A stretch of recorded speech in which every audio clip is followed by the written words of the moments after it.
Hi hello everyone, నేను మీ రాజేష్. మీరు చూస్తున్నారు రిప్కా క్రియేషన్ యూట్యూబ్ ఛానల్. మేబీ మన రిప్కా క్రియేషన్లో ఇప్పటి వరకు మూవీకి సంబంధించిన రివ్యూస్ అయితే చేయలేదు. ఇదే ఫస్ట్ రివ్యూ అనమాట.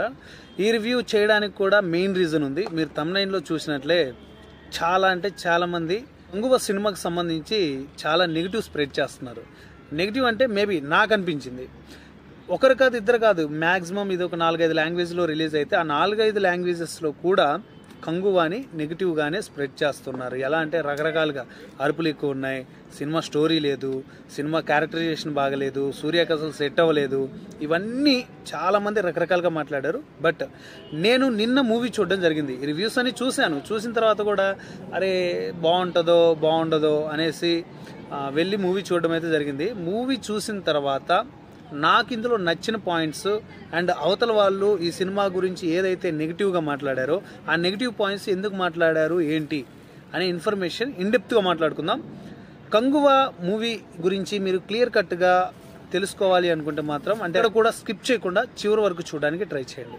ఓకే, నేను థంబ్నెయిల్లో ఇంతమంది పోస్టర్స్ మీరు పెట్టడం గమనించారు కదా, వీళ్ళందరూ కూడా నెగిటివ్గానే మాట్లాడుతూ వచ్చారు. మరి ఆ మూవీని టార్గెట్ చేశారా లేకపోతే అలా చేపిస్తున్నారో ఏం జరుగుతుందో బ్యాక్గ్రౌండ్లో తెలియదు, కానీ మొత్తానికైతే సినిమాని తొక్కిపెట్టేశారు. ఓకే, ఇప్పుడు మనం మెయిన్ టాపిక్కి వచ్చేద్దాం. కంగువ మూవీ రివ్యూ గురించి మాట్లాడుకుందాం.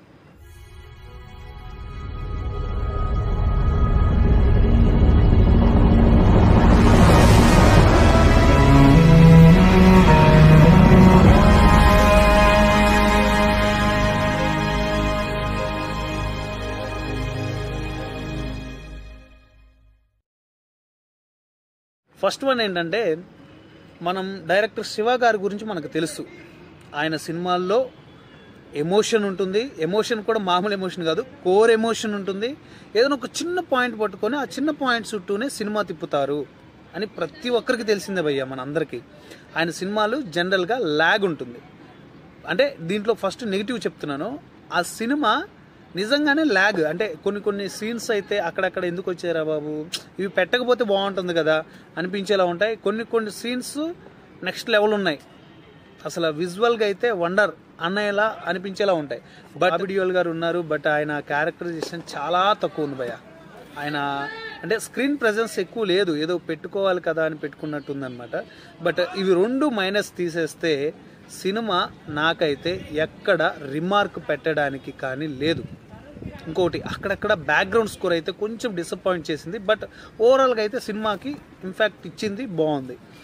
ఇప్పుడు అవతల వాళ్ళు చెప్పిన పాయింట్ని నేను నోట్అవుట్ చేస్తూ దానికి క్లారిటీ ఇస్తాను. ఫస్ట్ వన్ ఏంటంటే, సూర్య గారికి 2 క్యారెక్టర్స్ అంటే ప్రజెంట్ అండ్ పాస్ట్లో జరిగే 2 క్యారెక్టర్స్ ఉంటాయి.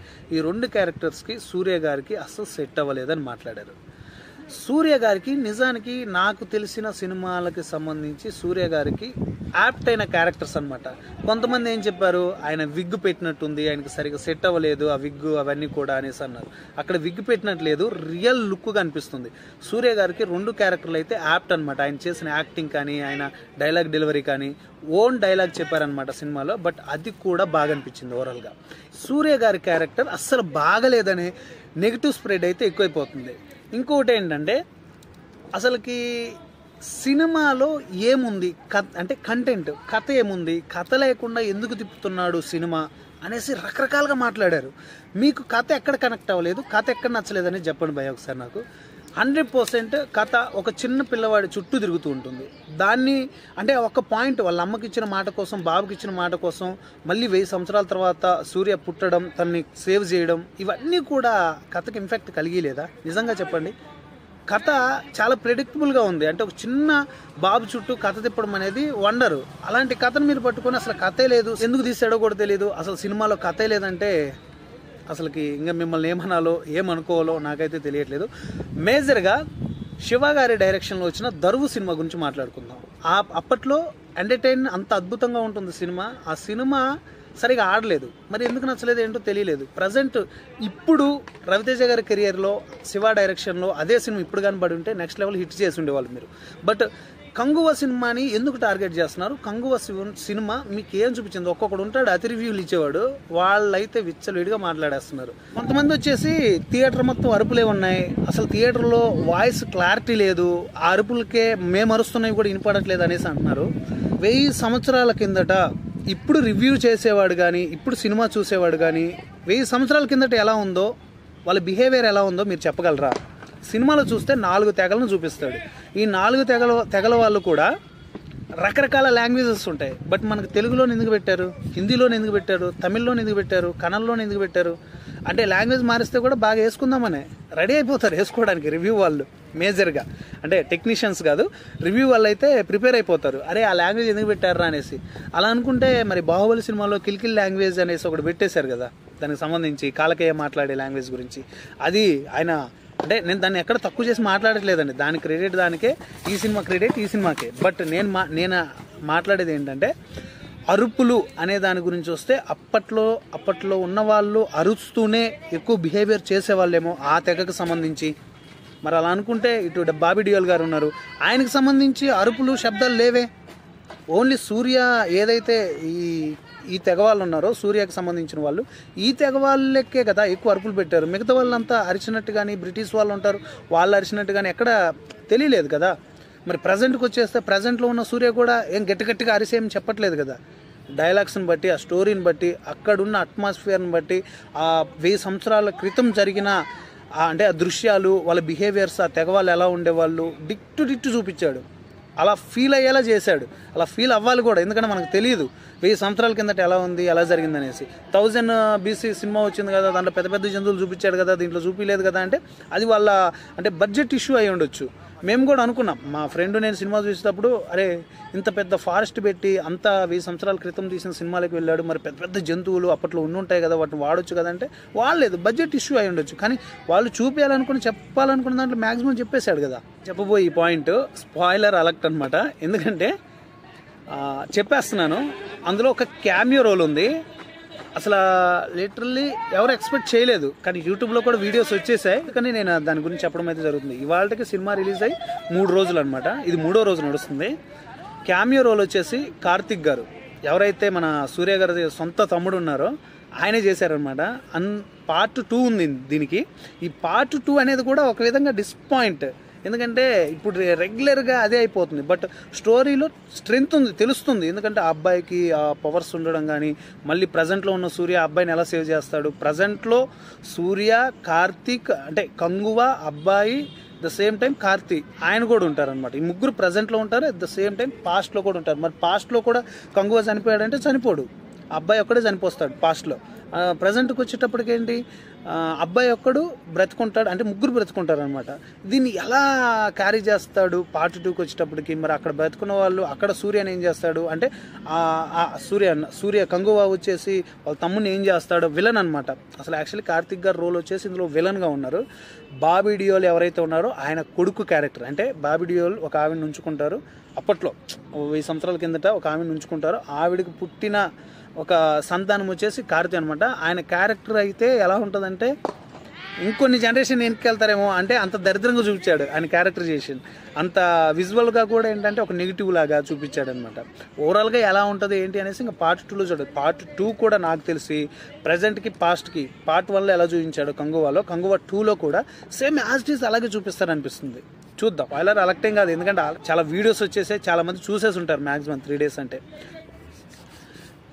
ఇలాంటి మూవీస్ రేర్గా వస్తూ ఉంటాయి. ఇలాంటి మూవీస్ని ఎంకరేజ్ చేయడం పక్కకు పెట్టేసి అసలుకి ఏం తీసాడరా, స్టోరీయే లేదు, ఇష్టం వచ్చినట్టు రివ్యూలు చేసి మీ ఇష్టం వచ్చినట్టు మాట్లాడేశారు. బట్ ఈ సినిమా తీయడానికి ఎంత కష్టపడ్డారు, ఈ సినిమా వెనక ఎంత కష్టం ఉంది అనేసి వాళ్ళకే తెలుస్తుంది. పోనీ కంటెంట్ బాగలేదా అంటే నేను చెప్పాను కదా, మీరు కంటెంట్ బాగలేదని మీరు చెప్పారు, కంటెంట్ బాగుందా లేదా అని సినిమా చూసి నేను తెలుసుకున్నాను కాబట్టి నేను చెప్తున్నాను. చాలా అంటే చాలా బాగుంది. ఇందులో కొంతమంది వచ్చేసి స్పాయిలర్స్ ఉంటాయి, స్పాయిలర్ సెలెక్ట్, దేనికి స్పాయిలర్ సెలెక్ట్ చేయాలి? మీరు అసలు సినిమా బాగలేదని చెప్తున్నారు, మళ్ళీ స్పాయిలర్స్ ఉండొచ్చు, స్పాయిలర్స్ ఉంటే ముందే గమనించండి. దేనికి భయ్యా? మీరు సినిమా చెప్పడమే బాగలేదు, సినిమా అసలు దేనికి పనికిరాదు అనేసి మీరు చెప్పారు. అసలు ఒక్కొక్కడైతే వరస్ట్గా చెప్తున్నాడు ఆ రివ్యూ గురించి. అంటే కంగువా మూవీ గురించి ఎంత వరస్ట్గా అంటే అంత వరస్ట్గా మాట్లాడుతున్నా. ఆ వరస్ట్నెస్ అనేది ఎక్కడుంది సినిమాలో, ఎలా ఉందని మీరు చెప్పండి. బ్యాక్గ్రౌండ్ స్కోర్ గురించి అన్నారు, నేను చెప్పాను బ్యాక్గ్రౌండ్ స్కోరు అంటే బిలో యావరేజ్గా ఉంది, మరి అంత ఇంపాక్ట్ క్రియేట్ చేసింది అయితే కాదు.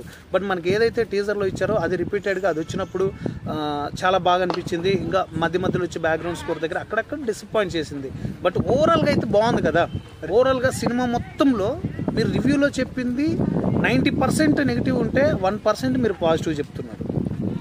అక్కడ చేసింది ఎంత అద్భుతమైన యాక్టర్స్, ఎంత అద్భుతమైన డైరెక్టరు, ఎంత అద్భుతమైన స్టోరీ, అంత అద్భుతమైన లొకేషన్స్, ఎంత బాగా తీశారు. రియల్ లొకేషన్లో మ్యాక్సిమం సినిమా తీసేశారు.